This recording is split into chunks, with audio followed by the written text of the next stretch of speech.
Abandoned by God, a desperate king seeks answers from a forbidden source. What prophecy will seal his doom? The vast and formidable army of the Philistines gathered at Shunem, their spears and chariots glinting under the sun, casting a long shadow of dread over Israel. King Saul, once a mighty warrior chosen by God, now found his courage failing him. He trembled as he looked upon the enemy camp, his heart pounding with fear. Desperate for guidance, he cried out to the Lord, but there was only silence. No dreams, no Urim, no prophets brought him comfort or counsel. God had turned his face away. Consumed by fear and a gnawing sense of abandonment, Saul made a fateful decision. He ordered his attendants to find a woman who was a medium, a necromancer who could speak with the dead. This was a grave sin, a practice he himself had once condemned and sought to purge from the land, exiling or executing those who communed with spirits. Yet his desperation drove him to defy his own laws and the law of God. Under the cloak of night, Saul disguised himself in commoner's clothes and, with 2 men, journeyed to the remote village of Endor, a place shrouded in superstition. There, they found the reclusive medium known as the Witch of Endor.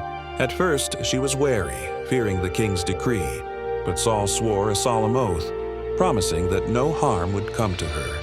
"Whom shall I bring up for you?" she asked. With a heavy heart, the king replied, "Bring up Samuel for me." The witch began her incantation, and a shadowy form began to rise from the earth.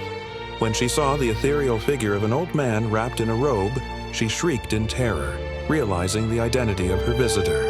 "Why have you deceived me? You are Saul," she cried.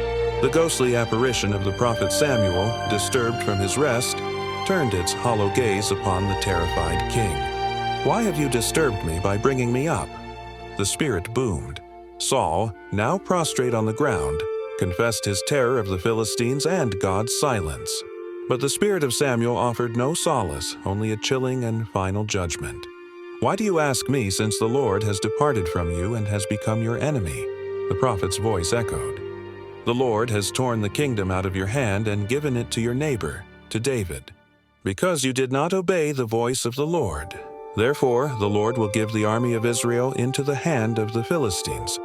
Moreover, tomorrow you and your sons will be with me." Upon hearing these words, Saul collapsed to the ground, utterly drained of strength, paralyzed by terror and despair.